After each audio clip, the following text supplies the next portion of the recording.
Praise the lord. ఈరోజు దేవుని వాగ్దానము, గర్వము వలన జగడమే పుట్టును, ఆలోచన వినువానికి జ్ఞానము కలుగును.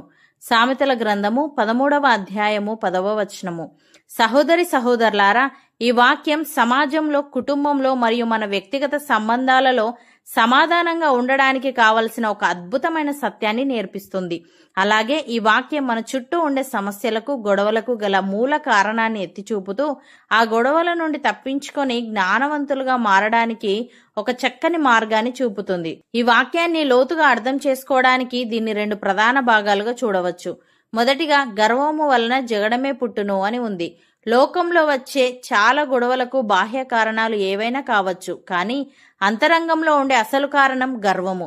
నేనే కరెక్ట్, నా మాటే నెగ్గాలి, నాకంటే అవతలివాడు ఎక్కువ కాదు అనే అహంకారం మనుషుల మధ్య గోడలను కడుతుంది. గర్వమున్న చోట తగ్గింపు ఉండదు, క్షమాపణ ఉండదు. అందుకే అక్కడ ఎప్పుడు కలహాలు, మనస్పర్ధలు పుడుతూ ఉంటాయి.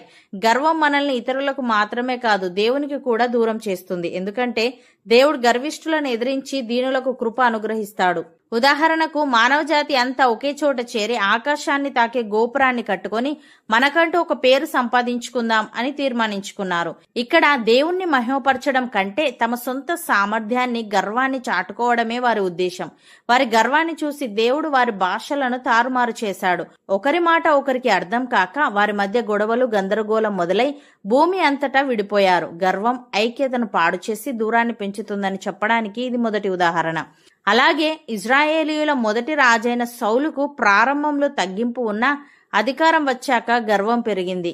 అమాలేకీయులను సంపూర్ణంగా నాశనం చేయమని దేవుడు ఆజ్ఞాపిస్తే సౌలు తన సొంత తెలివితో ప్రజల మెప్పు కోసం కొన్నింటిని దాచిపెట్టాడు. ప్రవక్త అయిన సమూయేలు దీనిని ప్రశ్నించినప్పుడు తప్పు ఒప్పుకోకుండా సాకులు చెప్పడానికే ప్రయత్నించాడు.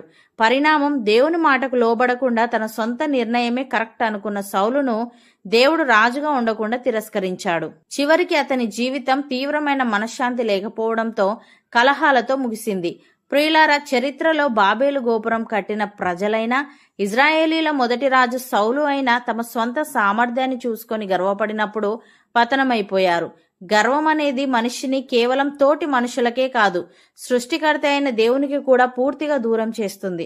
మనుషుల మధ్య వచ్చే కలహాలను, మనస్పర్ధలను దూరం చేసుకోవాలంటే కావాల్సింది గర్వం కాదు, తగ్గింపు. ఎక్కడైతే నేనే కరెక్ట్ అనే అహంకారం విడిచిపెట్టి ఒకరినొకరు క్షమించుకునే మనస్సు ఉంటుందో అక్కడ సమాధానం ఉంటుంది. దేవుడు కూడా అటువంటి దీన మనస్సు గల వారికే తన కృపను తోడుగా ఉంచుతాడు. రెండవదిగా, ఆలోచన వినువానికి జ్ఞానము కలుగును అని ఉంది. ఎవరైతే ఇతరులు చెప్పే మంచి మాటలను, సలహాలను శ్రద్ధగా వింటారో వారికి జ్ఞానము కలుగును. నాకన్నీ తెలుసు అని అనుకోకుండా పెద్దల సలహాలను, దేవుని వాక్యపు ఆలోచనను వినడానికి సిద్ధంగా ఉండే హృదయమే నిజమైన జ్ఞానానికి గుర్తు. వినే మనస్తత్వం ఉన్న చోట గొడవలు సర్దుమణుగుతాయి. అవతలి వారి దృక్కోణాన్ని అర్థం చేసుకోవడం వల్ల సంబంధాలు బలపడతాయి. ఉదాహరణకు, మోషే లక్షల మంది ఇజ్రాయేలు ప్రజలను నడిపించే గొప్ప నాయకుడు. ఉదయం నుండి సాయంత్రం వరకు ప్రజల సమస్యలను, గొడవలను తీర్చడానికి అతనొక్కడే కూర్చునేవాడు. ఇది చూసిన అతని మామ ఇత్రో, నువ్వు చేస్తున్న పని మంచిది కాదు, అయితే నువ్వు, నీతో ఉన్న ప్రజలు అలసిపోతారు. కాబట్టి సమర్థులైన వ్యక్తులను నాయకులుగా నియమించి చిన్న చిన్న సమస్యలను వారిని తీర్చమనాలి. పెద్ద విషయాలు మాత్రమే నీ దగ్గరకు రావాలి అని ఒక మంచి సలహా ఇచ్చాడు. మోషే అంత పెద్ద దైవజనుడైనా మామగారు చెప్పిన మాటను ధృవీకరించలేదు. తనకంటే వయసులో, అనుభవంలో పెద్దవాడైన ఇత్రో మాటను శ్రద్ధగా విన్నాడు. ఆ సలహాను పాటించడం వల్ల మోషేకు పనిభారం తగ్గింది. ప్రజల గొడవలు త్వరగా సర్దుమణిగాయి. అలాగే నయమాను సిరియా దేశానికి అత్యంత పరాక్రమవంతుడైన సైన్యాధిపతి. కానీ అతనికి కుష్ఠరోగం ఉంది. ప్రవక్త అయిన ఎలీషా దగ్గరకు అతను స్వస్థత కోసం వచ్చినప్పుడు ఎలీషా బయటకు రాకుండా వెళ్ళి యోర్దాను నదిలో 7 సార్లు మునుగు, నీ రోగం నయమవుతుంది అని వర్తమానం పంపాడు. అది విని నయమానుకు కోపం వచ్చింది. నా దేశంలో ఇంతకంటే గొప్ప నదులు లేవా? ప్రవక్త స్వయంగా బయటకు వచ్చి నా రోగంపై చేయి ఉంచి ప్రార్థిస్తాడు అనుకుంటే ఇలా చెప్తాడా అని గర్వంతో, కోపంతో వెనుదిరిగాడు. ఆ సమయంలో అతనితో ఉన్న సేవకులలో ఒకడు ధైర్యం చేసి, అయ్యా, ఆ ప్రవక్త ఏదైనా పెద్ద కార్యం చేయమంటే చేసేవారు కదా, కేవలం నదిలో స్నానం చేయమన్నప్పుడు వినడం మంచిది కాదా అని ఎంతో నమ్రతతో సలహా ఇచ్చాడు. నయమాను తన హోదాను పక్కన పెట్టి ఆ చిన్న సేవకుడు చెప్పిన మంచి మాటను శ్రద్ధగా విన్నాడు. విని యోర్దాను నదిలో 7 సార్లు మునగగానే అతని శరీరం పసిపిల్లవాడి చర్మంలా మారిపోయింది. ఒకవేళ అతను ఆనాడు సేవకుని సలహా వినకపోతే జీవితాంతం కుష్ఠిరోగిగానే మిగిలిపోయేవాడు. ప్రియులారా, వినే మనస్తత్వమే మోషేకు పనిభారాన్ని తగ్గించింది. నయమానుకు ప్రాణాంతకమైన కుష్ఠరోగం నుండి విముక్తిని ఇచ్చింది. మన దైనందిన జీవితాల్లో కూడా చాలా గొడవలు ఎందుకు వస్తాయంటే ఎదుటివారు ఏం చెప్తున్నారో వినే ఓపిక మనకు ఉండదు. ఎప్పుడైతే మనం మన హోదాలను, గర్వాన్ని పక్కన పెట్టి అది పెద్దల సలహా అయినా, దేవుని వాక్యపు ఆలోచన అయినా, లేదా మనకంటే చిన్నవారు చెప్పే మంచి మాట అయినా ఎప్పుడైతే వినడానికి సిద్ధపడతామో అప్పుడు ఎలాంటి సమస్యనైనా సులభంగా పరిష్కరించుకోవచ్చు.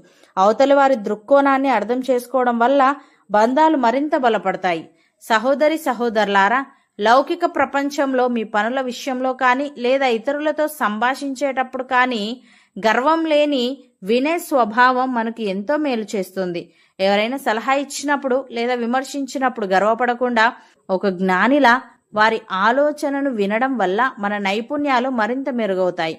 మన అనుకువ, మన వినే గుణమే మనల్ని మన వృత్తిలో మరియు సమాజంలో ఉన్నతమైన స్థానంలో నిలబెడతాయి.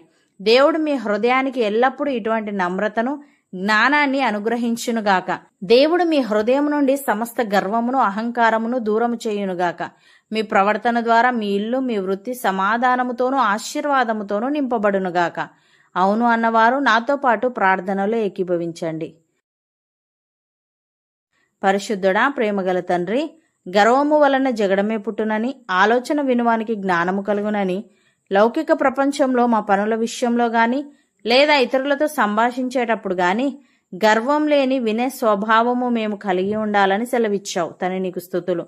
దేవా, గర్వం మమ్మల్ని ఇతరులకు మాత్రమే కాక నీకు కూడా దూరం చేస్తుంది గనుక నీవు గర్విష్ఠులను ఎదిరించి దీనులకు కృప అనుగ్రహిస్తావు గనుక మేము మా వ్యక్తిగత జీవితంలో గాని, మా కుటుంబంలో గాని, మా వృత్తిపరమైన బాధ్యతలలో గాని ఎల్లప్పుడూ నేనే కరెక్ట్ అనే అహంకారాన్ని విడిచిపెట్టి ఒకరినొకరు క్షమించుకునే దీన మనస్సును కలిగి ఉండుటకు సహాయము దయచేయమని, మా పనుల విషయమై ఇతరులు సలహాలు ఇచ్చినప్పుడు లేదా విమర్శించినప్పుడు ఆ వినే గుణం ద్వారా మా నైపుణ్యాలను ఎప్పటికప్పుడు మెరుగుపరుచుకుంటూ సమాజంలో, వృత్తిలో ఉన్నత స్థానాలకు ఎదిగే వారంగా ఉండుటకు కృపచూపమని ఈ వాగ్దానాన్ని విశ్వసిస్తూ ప్రార్థనలో ఏకీభవిస్తున్న ప్రతి ఒక్కరికి మోషే వంటి వినే గుణాన్ని, నమ్రతను అనుగ్రహించి వారి ఇంటిని, వారి వృత్తిని సమాధానముతో, ఆశీర్వాదంతో నింపమని యేసుక్రీస్తు నామమున ప్రార్థిస్తున్నాము తండ్రి. ఆమెన్.